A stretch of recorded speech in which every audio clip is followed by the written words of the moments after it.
السلام عليكم من مطبخ أم محمد. دائما مع الموسم نتماشى. عندنا لهنا الزعرور ولا المختلف الأسماء من منطقة لأخرى.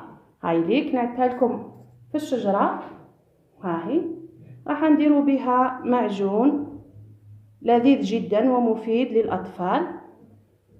بعد ما نغسلوه ونقيوه، ما غسلناه رانا نقشرو فيه. انا بغيتو يعني الحبه مقسومه على النصف باش نحي هذاك اللب، واللي حباتو بهذه الطريقه درك نعتلك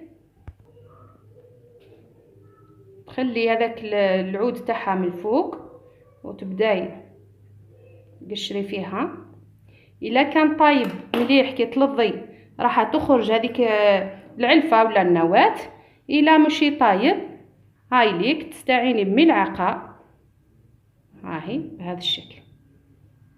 ما غسلناه قشرناه وليك واش راح ديري لهنايا. الا حامض ديري كيله زعرور بزوج كيلات سكر، وإلا موش حامض ديري كيله زعرور بكيله ونصف سكر. يعني لهنايا انا عندي كيلو تاع زعرور راح ندير له كيلو سكر. علاه خاطر ما الكيله تاع الزعرور راهي خفيفه كي تكيلي بالكيله اللي ما عندهاش الميزان، واللي عندها الميزان هاي دير كيلو زعرور بكيلو سكر الا كان حامض. الا مش حامض تنقص 100 غرام الى 200 غرام. بعد ما درتوه هكا راح نخليه لمده نصف ساعه يذوب برك شويه السكر هذاك، ما نخليهش يبات علاه باش ما يكحليش يتاكسد، ونحطه فوق نار ذليله. بعد نصف ساعه هاوليك السكر بدا يذوب، نحطيته فوق نار قليله حتى يذوب هذاك السكر ويبدا يدير في الرغوه.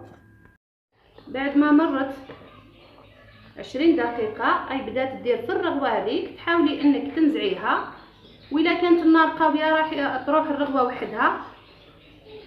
احنا نحاولوا ننزعوها خاصه اذا كانت الكميه كبيره راح نستعملوها على مدار السنه.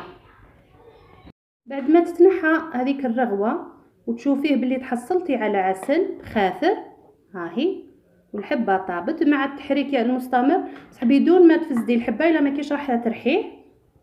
هاو جاهز نشوفوه في صحن التقديم باذن الله. معجون المزاح ولا الزعرور نتاعنا راه واجد هاولي هاهو. نتمنى انه تكون نال اعجابكم. السلام عليكم.